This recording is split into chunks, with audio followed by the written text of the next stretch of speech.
नमस्कार, न्यूज मंच देख रहे हैं आप और मैं हूं विशाल वैभव। हमारे साथ अभी बात करने के लिए पटना हाई कोर्ट के जाने माने अधिवक्ता एडवोकेट डॉक्टर कौशलेंद्र नारायण हैं।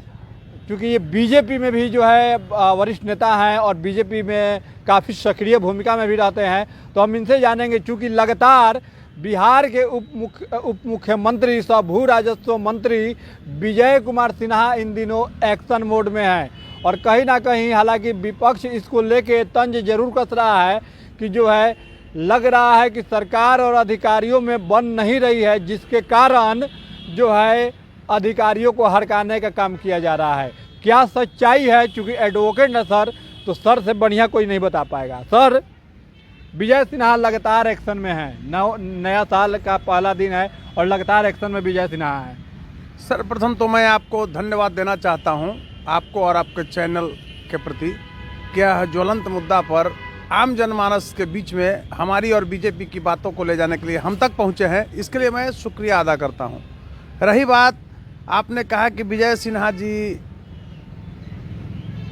भू माफियाओं पर, और खासकर मैं बताना चाहता हूं भ्रष्ट पदाधिकारियों जो उनके अधीन विभाग के अधीन हैं, उनके ऊपर नकेल कस रहे हैं। यह बड़ा ही सराहनीय कार्य है। आप ऐसे मानिए, आप एक मीडिया कर्मी हैं, हम एक एडवोकेट है, खासकर पॉलिटिशियन है। आम जनमानस से पूछिए रोड पर जाकर के कि सीओ डीसीएलआर का इतना आतंक था, इतना एक क्रश कर रहा था बिहार में।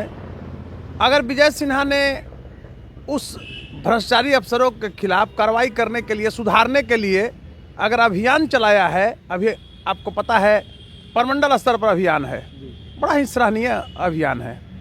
दूसरी तरफ मैं आपको कहना चाहता हूं, स्पष्ट रूप से आपने विपक्ष का नाम लिया है, तो विपक्ष में अब कोई जान है? विपक्ष में आप समझिए कि हमारे जो ही विपक्ष हैं सब नैनो में सवार हैं, नैनो में सवार हो गए।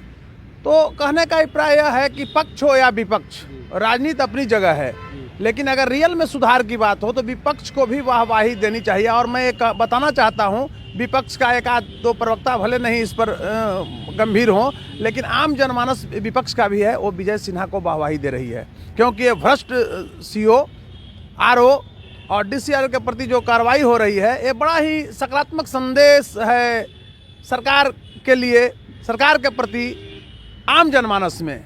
और हमारे इस सूबे के जो मुख्यमंत्री हैं माननीय नीतीश कुमार जी, क्या वो ऐसे भ्रष्टाचारियों को प्रश्रय देना चाहेंगे? वो तो चाह ही रहे हैं कि ऐसे भ्रष्टाचारियों पर कार्रवाई हो और गुड गवर्नेंस का जो एक रूप है बिहार में, उसकी झलक आम जनमानस में जाए। हमारा आपको पता होना चाहिए कि माननीय श्रद्धेय प्रधानमंत्री नरेंद्र मोदी जी और हमारे गृह मंत्री जो केंद्रीय हैं, वो काफ़ी सख्त हैं, अमित शाह जी। आप बिहार में के अगर बात करेंगे, इसके पूर्व के हमारे माननीय अध्यक्ष श्री दिलीप जायसवाल जी बहुत ही व्यवहार कुशल अच्छे व्यक्ति थे। अभी वर्तमान में भी हमारे अध्यक्ष जो बने हैं संजय सरावगी जी, यह बड़ा ही एक इस रूप में मैं कहना चाहता हूं कि सुलझे हुए इंसान हैं। और इनकी जो टीम है, ये टीम और सरकार की जो इस बार चेहरा है, यह बड़ा ही पाक साफ चेहरा है और आम जनमानस में एक अलग पैठ बनेगी, सरकार के प्रति विश्वसनीयता बढ़ेगी। और मैं इस रूप में कहना चाहता हूं कि माननीय हमारे उप मुख्यमंत्री विजय कुमार सिन्हा जी ने आम आवाम को जो ऐसे भ्रष्ट अफसरों के चंगुल से छुड़ाने का जो प्रयास कर रहे हैं, इसकी जितनी भी बड़ाई की जाए वह कम होगी। आपकी बात तो उन्होंने नहीं सुन लिया, क्योंकि आप लगातार भ्रष्टाचारियों को लेकर सवाल उठाते रहे हैं, तो कहीं आपकी बातों को तो मुख्यमंत्री विजय सिन्हा जी ने नहीं सुन लिया? देखिए, डिप्टी सीएम बहुत बड़े आदमी हैं। हम एज ए एडवोकेट, लंबा मेरा ये है कैरियर है, बड़े बड़े घोटाले को लड़े, मुंगेर गोलीकांड को लड़ा, एम्बुलेंस घोटाला को लड़ा, फर्जी नन क्रिमिनल सर्टिफिकेट में आप देखे होंगे एम्स डायरेक्टर हटे, सारे लोग, ऐसे कितने घोटाले को मैंने लड़ा। आपको बता रहे हैं लाइब्रेरी अपग्रेडेशन घोटाला लड़ा। और मैं एक चीज़ कहना चाहूँगा, आपको याद होगा कि 67 बीपीएससी की लड़ाई मैंने लड़ा, रंजित रंजक जैसे डीएसपी भी उसमें जेल गए। मैं काफ़ी उसमें प्रखर था, न्यायपालिका में भी लेकर के आया था। लेकिन माननीय विजय कुमार सिन्हा जी बहुत बड़े नेता हैं इस सूबे के, और हम उनके जो यह कार्य है एक प्रशंसक हैं। बीजेपी के लिए हम बहुत बड़े नेता नहीं हैं, लेकिन विजय सिन्हा जी के और बीजेपी के हमारे जो वर्तमान अध्यक्ष हैं, पूर्व के अध्यक्ष हैं, बीजेपी की जो टीम है, इसका मैं प्रशंसक हो सकता हूँ। इससे अच्छे लोग के हर कोई बड़ाई करता है। ये बात सत्य बोले कि ये परिवर्तन की जो लड़ाई है, तो मैं अकेला 16 वर्षों से लड़ रहा हूँ सनातन संस्कृति को जिंदा रखने के लिए। उसमें आपको पता होगा कि हिंदू धर्म को कोरोना, डेंगू और मलेरिया कहा, समूल नष्ट करने के लिए आह्वान किया जब स्टालिन, तो यह सौभाग्य मुझे प्राप्त हुआ। पूरे देश में 13 स्टेट पर उन पर केस था, लेकिन पटना के एमएलए एमपी कोर्ट ने सर्वप्रथम स्टालिन केस में मैं उसमें कंप्लेंट हूं और उसमें संज्ञान हुआ। बड़ा ही गुड इंडिकेशन रहा है। मेरा सौभाग्य था कि सनातन संस्कृति को बचाने के लिए मैं आगे आया। लेकिन माननीय विजय कुमार सिन्हा जी ने जो अभियान छेड़ा है, गरीब, दलित, वंचित, शोषित, किसी भी जाति धर्म के पास आप जाइए, वो बड़ाई लोग कर रहे हैं, इसलिए कि जमीन से जुड़ा हुआ मामला है। तो जमीन में आप जानते हैं ना कि कितना मोटेशन में लाखों लाख रुपया सीओ वीडियो कमा रहा है। दूसरी चीज मैं एक और कहना चाहता हूं, स्पष्ट रूप से आप इसको ध्यान में रखिए, ये जितने सीओ है, अगर इस तरह से नेतागिरी करता है तो इसके पूरे परिवार को मैं स्पष्ट रूप से कहना चाहता हूं आम जनमानस के बीच में, वो लोग भी ध्यान देंगे कि ये अपने साला के नाम से, साली के नाम से, ससुर के नाम से, भगना के नाम से, बहन के नाम से, बहनोई के नाम से दार्जिलिंग में, जलपाईगुड़ी में, हिमाचल प्रदेश में, अंडमान निकोबार में, ऐसे ऐसे जगहों पर जो अकुत संपत्ति बेनामी बनाए हुए हैं, वो उनको भी हलफनामा लिया जाएगा कि आपके रिलेटिव के नाम से कितना संपत्ति है। कहाँ भागेंगे? क्या अगर भ्रष्ट अगर कोई नहीं होगा तो वह शोर मचाएगा? डर है, वो बुलबुला रहे हैं, तो बुलबुला रहे हैं तो उनको पकड़ के वैसे को सलाखों के अंदर भेजेगी सरकार। सरकार पीछे हटने वाली नहीं है। और जितनी प्रशंसा की जाए इस सूबे के माननीय डिप्टी सीएम को, और जो भी इस तरह के कार्य कर रहे हैं, अभी आप एक देखिए कितना बड़ा भू माफिया इसमें काम कर रहा है।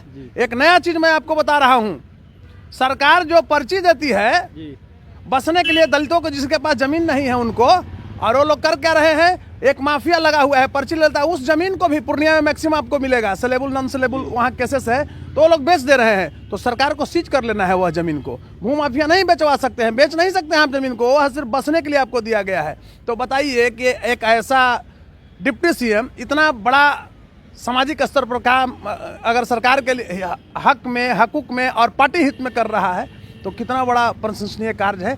जितनी बधाई दी जाए वह कम होगी। आपने सर भू माफिया का नाम लिया, हालांकि लगातार आपके दोनों उप मुख्यमंत्री, चाहे वो विजय सिन्हा हो या सम्राट चौधरी हो या फिर खुद मुख्यमंत्री नीतीश कुमार हो, लगातार एनडीए सरकार ये कहती रही है क्राइम से कोई समझौता नहीं होगा। तो क्या लग रहा है नए साल में अब क्राइम का जो लेवल है, क्योंकि आप एडवोकेट हैं, आप इन चीज़ों को अच्छी तरह जानते हैं, तो क्राइम लेवल का स्तर कहाँ तक नीचे आएगा?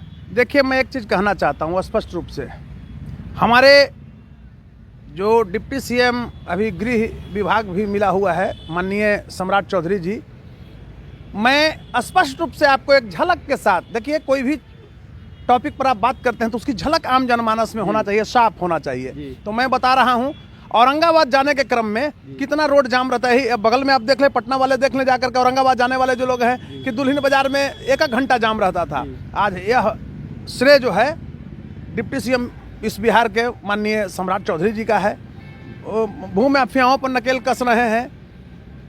अपराधी का जो माने इस रूप में कहिए इजाफा हो रहा था, उस पर नकेल तो जरूर सरकार कसी है। यानी इस गोल मटोल आप मानिए कि no good indication in coming future for criminals, CO, RO, mafia, उनको बचना नहीं है। ये सारे लोग भ्रष्ट अगर हैं तो अंदर जाएंगे, सलाखों के पीछे जाएंगे और बिहार में अमन शांति कायम रहेगी।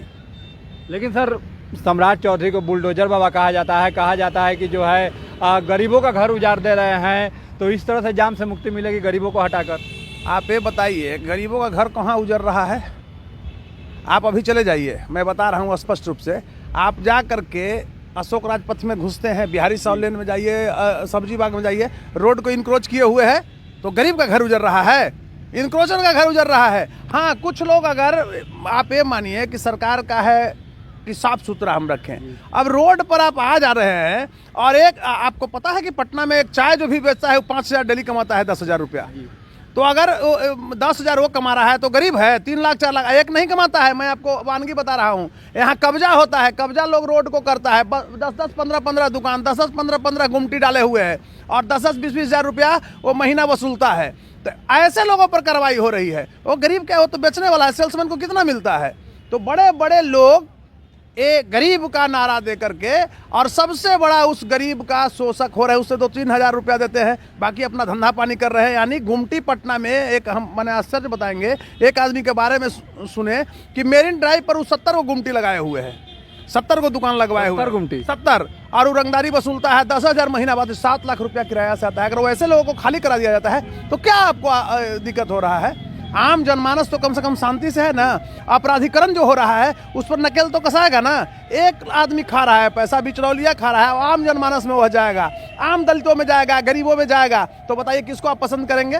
तो मैं कहना चाह रहा हूं कि हमारे दोनों डिप्टी सीएम बेहतर से बेहतरीन कार्य कर रहे हैं। इसके लिए आप लोग भी, जनमाध्यम का एक सशक्त रूप है मीडिया, आप लोग को बधाई देना चाहिए।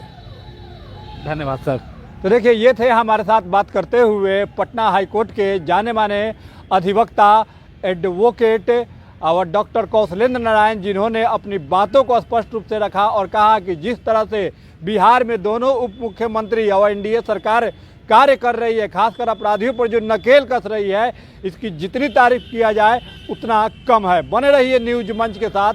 न्यूज मंच के लिए विनोद आनंद के साथ विशाल वैभव, पटना।